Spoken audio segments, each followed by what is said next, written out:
Okay, first started collecting coins in 1958, and I was collecting U.S. coins, and U.S. coins were getting more expensive. I was going to high school, so then I started collecting British coins in 1962.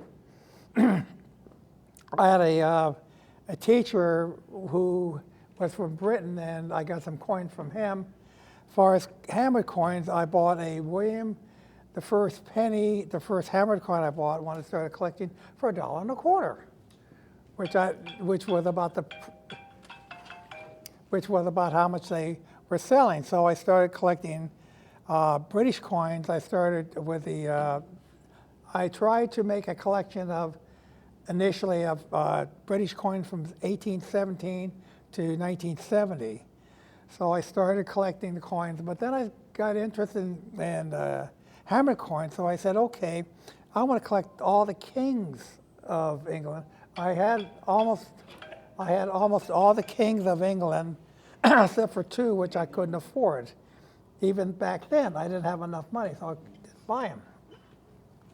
So I collected coins, and I put this collection together. It had gold, silver, and lots of hammered coins. I liked hammered coins, and I tried to do like all the Henry the Third, right? I tried to put all those together. Edward the First, I tried to collect all of that.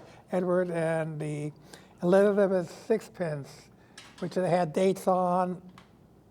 And so I tried to collect all of that. So I managed to collect hammer coins. I had about 250 hammer coins. I felt that was the most hammer coins in the state of Washington. I don't think anybody had as many as I did, but I never found out. So I collected hammer coins. I used to go to coin shows there and buy stuff, and sometimes the stuff was pretty cheap. But it was fun to do, and so I put this collection together. Then I really stopped collecting the English and hammer coins about 1992. So I let it sit for 30 years. I didn't do anything with it. I bought a few coins here and there, but I never really did anything. And a friend of mine said, well, maybe you should sell them because the price of coins are pretty high. People's got a lot of money. So I hemmed and hawed for a couple of years about this, and I said, well, I should get rid of this stuff. So Todd Hughes, so I went ahead and as far as Heritage, he said he's dealt with Heritage. So what I had to do, this is the Heritage contract.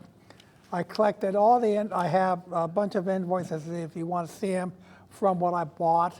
I saved all the invoices from Spinks and Seabees. So I must have a couple hundred of them. So what I had to do with Heritage, right, I had to go ahead and list all the coins. So I did like this here. I written them all down. It took me a couple months to do. And then he sent a copy of this to Heritage. And so the guy came out in the middle of the second week in May. In fact, we had a coin club meeting then. He picked up all the stuff. He said it's valued at, he gave me a value of $200,000 on the collection. So he took it, boxed it up, and took it to Heritage. Should we go? Okay, the reason I'm sitting up here, in addition to running the computer, is that we thought we'd try kind of an unusual format. We'll give it a try, and that is almost kind of interview. I've got a series of questions I'll ask Mike, and then you all can ask stuff. What I did is I went through online Heritage, a couple of the auctions that Mike's stuff was in, and literally at random pulled out 12 items so that he could explain, because I think a lot of us aren't familiar with the hammered coins. And then after he explains those, I'm going to kind of explain one technical aspect of the auction market, and then I'll ask questions, and you guys can jump in with questions. But we'll try this interview thing, and if it's a bust, we'll never try it again. So let's start looking at a few of the coins. If you want to explain, probably easiest to look at that. Okay. This piece here, buying coins in general, I always try to get very fine or better, and that's been always my goal as far as collecting coins. So this one came up. This is one I bought from Seabees at the time. And so the earlier hammer coins are quite scarce because they didn't make a lot of them. and also the Vikings kind of came into England about the middle of the 9th century. So this is a very nice piece I got, and was buying it from Spinks and Seabees, right? I owed them money, right? They sent me the coins, and then I had to sell them money or pay them money on these. So that went on for a while. I get these notes saying, "Hey, you owe 1,400 pounds. Please pay." So and they're generous. They let me pay on time. And incidentally, the prices I have on there, that's the price that Heritage reports, and I'll break that down as far as what that really means for somebody who's selling. I'm gonna go to the next. Okay. This Ethelred the First, they had two Ethelred. Ethelred the first king, he was only in reign for a short period of time. He's also a very tough coin to get in this condition. So I got this. This is one of the last ones I needed, so I bought this about 1990.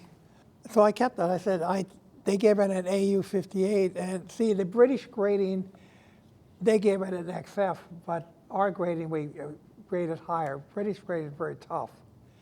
While he's getting some water, I'll jump in and explain the when you consign the coins to auction. In fact, maybe I'll back up even further.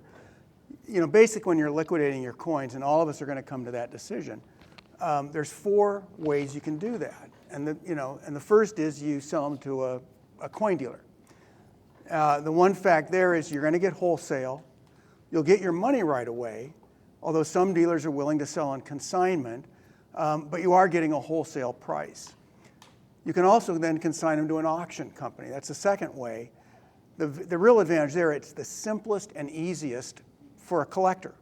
And they're going to market it to the niche or the area that are most interested in this type of coins, whatever your collection specialist is.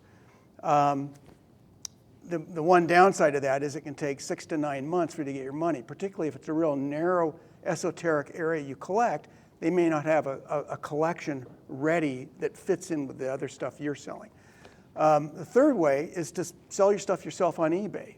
You're going to get more of a retail price. I know people who've almost taken that up as a hobby, listing stuff on eBay. There's the administrative hassle, of course, because you've got to post the stuff and take pictures. You've got to ship it, and you may have returns. But that's the third way. And then the fourth way is you give all or part of your collection away to heirs. Mike considered giving to the American Numismatic Society portions of his. So those are the 4 real ways that when it comes time to dispose of your collection, and again, we all eventually will get to that point. But the auction, if you've got a nice collection like Mike certainly accumulated, auction can be a real good way to do it. And if you've got coins that people might get excited about or you think there might be competition for, that can be a real effective way to dispose of it. How you want to try it to continue? Well, yeah, William II is a very interesting person. He was in reign. Edward the Confessor died in January of 1066, and then Harold II decided to become King of England. He said, "I'm the rightful King of England," and then William I, which this is a picture of the coin of William I I had. He went ahead and sent him nasty notes to him. Harold II took the reign in January 6, 1066. By October 1066, William had a complete army, and he caught Harold and Hastings and killed him. So that was Harold. Harold, a tough coin to get. Isn't 1066 the? With 1066, actually, people say, well, it's the French. No. William II was Viking. He was a descendant of the Vikings. So actually, the Vikings did come back to England and took it. This was the 3rd invasion. The first invasion took place in 793, and then they came back in the middle of the 19th century. Edward III, I don't know. I don't know much about Edward III. There were 3 Edwards, first, second, and third. And Edward III was the first king to start making gold for regular issues. Right before that, There's all silver coins. And some of the silver, like the silver pennies, they would cut those up in quarters to make a farthing. And I once had a whole bunch of half pennies, cut in half and quarters, and I could identify them. I can still identify them. Well, I'll ask a question because I discovered this in putting these pictures together. Why don't you tell me what ND doesn't mean Notre Dame? What does ND mean on a lot of these early coins?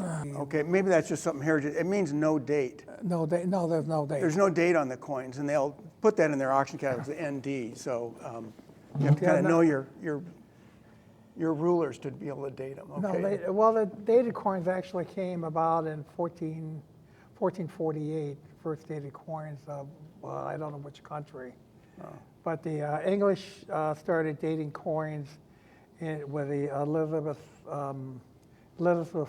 before that, the first Edward VI, they started dating coins then.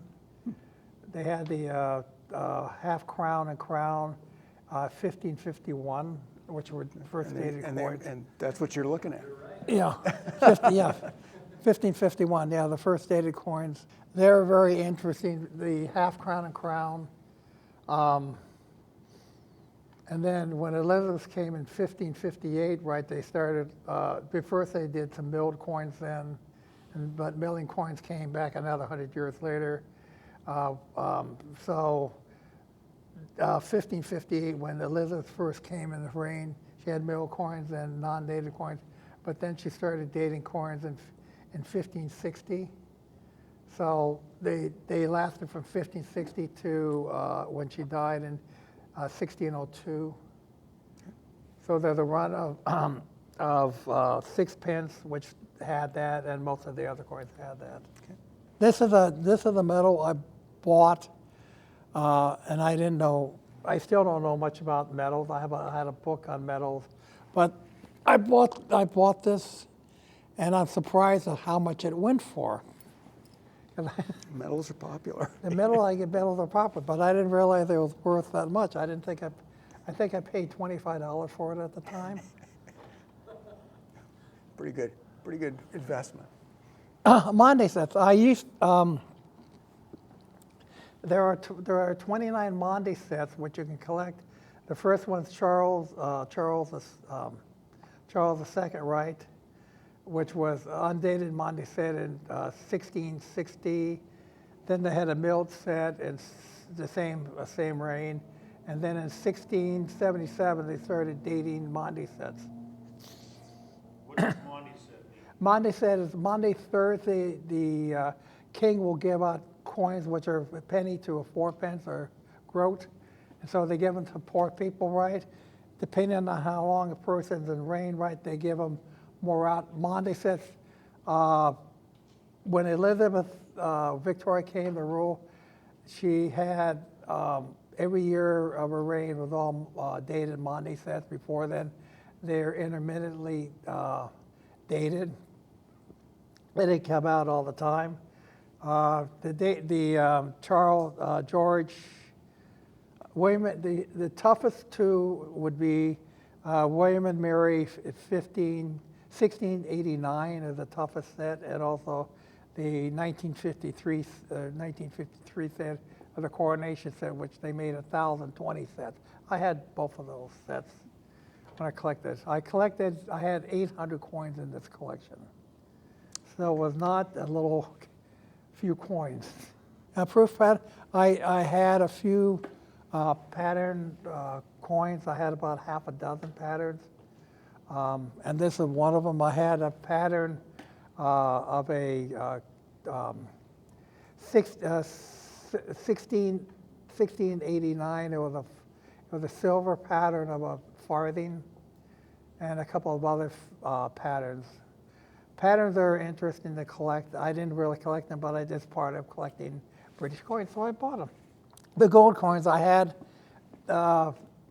England, they made this one, but they also made quarter guineas, which were 1718 and 1762. There was only 2 years they made them. Also, British made third guineas and half guineas and 5 guineas, which were quite rare. So yeah, guineas are fun. I had one, which was a 16, which was an overdate pattern, gold. This is, in here I'm going to pass these around. This is my invoices.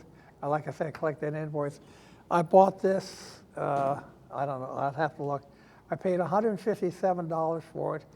And it went for $15,000. Well, that's what you netted. That's what I netted, $15,000. And I'll explain that, yeah. But what they report was 18,000, so obviously a pretty nice Yeah, coin. so I got the coin. That was, I didn't expect it would go that high, but I was like, wow, gee. This one I bought, there was a coin shop in the 60s, right? He had some British coins. They were all dark, so I looked at it and they looked like, so I bought this one. I think I paid $5 for it, but it's the proof. He didn't realize it. People then, you could get stuff, people don't know what they had. Most coin shops didn't. Because there was a guy who I knew who went ahead and bought a Russian platinum coin in a junk box. At the time, I mean, they didn't know. Well, you're killing us with these prices that you paid for these things. Well, yeah. What do you want? I collected. Oh, yes. This is that this shop and this market, not market, but this place, right? So this is 1970, 71. This is a half sovereign. I had sovereign and half sovereign 1937. And I bought this for $75 at the time. He had it, but I also, as far as gold coins, I try to collect all the gold coins, but from 1937 to 1902, I had all proofs, sovereigns and half sovereigns. So that's the last, and again, I just pulled these at random, but I think your collection was a lot more diverse than I thought. It was quite because I said I'm going to try to collect. So I spent as much money as I could collecting this stuff. I owed money to Spinks and Seabees, and I always paid them off. I always get these notes, and then they sent these. Like in here, there's one from Spinks. Yeah, there's one from Spinks. You can read this. They wanted to sell me this coin. This is really nice, Edward the Martyr, right? I could have this coin for 2,500 pounds. This is May 15th, 84. So I didn't buy it. I bought the one. The one I bought cost me 1,800 pounds at the time. No, 1,500 pounds because I have the invoice here. So I want to just, and most of you guys are probably familiar with this, but let me just, for anybody who hasn't really worked with an auction company. So you saw the prices that I had up there. That's the price that Heritage or Stax or Great Collections reports that this is the price this coin got. And so if, just using a hypothetical, let's say they report that this coin sold for $10,000. What does that really mean, particularly for the seller? Well, so that includes a 20% buyer's fee. Stax and Heritage have a 20% buyer's fee, and every buyer factors that in when you're buying something. Great Collections, it's between 10 and 12.5%, depending on how you pay. So it depends on what the auction company you're using as far as what their buyer's fee is, but this is pretty standard. So when you're looking at kind of figuring backwards, okay, that they're reporting 10,000, what does that really mean? Well, you do your math, you divide it by 1.2. So the hammer price, when they stopped bidding on that coin, that hypothetical coin, was a little over 8,300. But there's also a seller's fee. Now, you probably can't tell, but I've got that 10% in blue, because that's pretty negotiable. Stax and Heritage both start at 10%. I can't remember what Great Collections starts at. That's the most negotiable element. Now, Mike told me what he paid, but he's sworn me to secrecy unless you want to tell everybody. No. Okay. But that's very negotiable. So literally it's between 0 and 10%. But that's added. So if the hammer price is 8,300, the seller's fee, if it's, you're doing retail, is 833. So in this hypothetical example, the $10,000 coin, if everything's kind of done, you know, you're negotiating, you just do kind of their retail offer, you're going to net 7,500. So, you know, a big difference between the price they report and what the seller nets. Okay, so I can't remember. I probably just turned this. Fees, slabbing fees. Yes, there is. If you, because I've had some of the stuff they slabbed that I had to pay for it out of the money I got. So instead of getting, let's say it costs $1,000, it's a very rare coin, and it costs $300 to slab it, right? So that's taken off of my end of it. So to follow up, since that's one of my magic list of questions here, how many of the coins did they want to get slabbed that you know? I don't know. I think they slabbed probably, I had 30 slabbed on my own. They probably slabbed another maybe 30 or 40 more. Okay. So that's taken from my fee, whatever. 800 coins, you had 30 or 40 slabbed, you say? Well, I on my own, I had 30 slabbed. And it started getting too expensive for this because I had too much. So they took it. So if they take the coins, if they want them slabbed, they'll slab them. And I have to pay the fee on that. But if you make the money right, and if it gets a higher price, it's cheaper. In the long run, it's cheaper to do it. And then instead of getting, let's say, 5,000, you get 20,000. So it's for the seller. Then they will decide which ones they want or don't want. Any discussion of, you know, you don't see this too often, but you do with great collections, but of setting a reserve. Did they coach you at all? No, on they how didn't. I gave them, they picked up the collection and. Can you explain that? Because that's Well, not typical. Okay, to pick up the collection, my friend got in contact with Heritage, right? And we kind of had to figure out when. So they came to my house. He looked at some of my stuff to make sure that I had what I have. And what I had, right, he was very, very happy about it because some of this stuff has not gone for sale for 30. This collection sat around for 30 years, not doing anything. So I was very happy about that. I gave him the book, which I paid for all the coins. I gave him that. And also they had receipts, small little receipts of what I paid for the coins, so he liked that too. So this was a virgin collection, not like a collection which is all slabbed. This is not all slabbed. So, you know, one of the, I guess it's a good thing or a bad thing, is that you can literally, because the auctions are now online, you can watch your collection being sold. Did you watch any No, of I didn't. I did not watch the collection because I really didn't know. And also part of the contract says, in here, that you can't bid on your own coins. Well, true. But I mean, That'd be kind of yeah, I mean, but counterproductive. it's counterproductive. but it states it here, if you do this, you know. So I said no. Or if you had coins which were fake, right? I had one which I never got back, and I told them this is not a real coin. So they would go through everything and look at everything, and they did something with it. Or sent it. They could have sent it back to me and did something with it, but they never did. But I listed it right. So, like I said, I listed everything I had as far as I could do. So in the process, any pleasant surprises or unpleasant surprises? Well, if I felt that they did a good job for what I got for it, I would have liked a little bit more, but that's okay. They did all the work. I didn't have to do the work. Yeah. They put it up for sale. I got it. I made money off of it, which I'm happy to do that. I used part of the money, and so I'm happy with what I got. I'm not, you know. Eventually they're going to get a collection. I collect paper money, so eventually they're going to get that.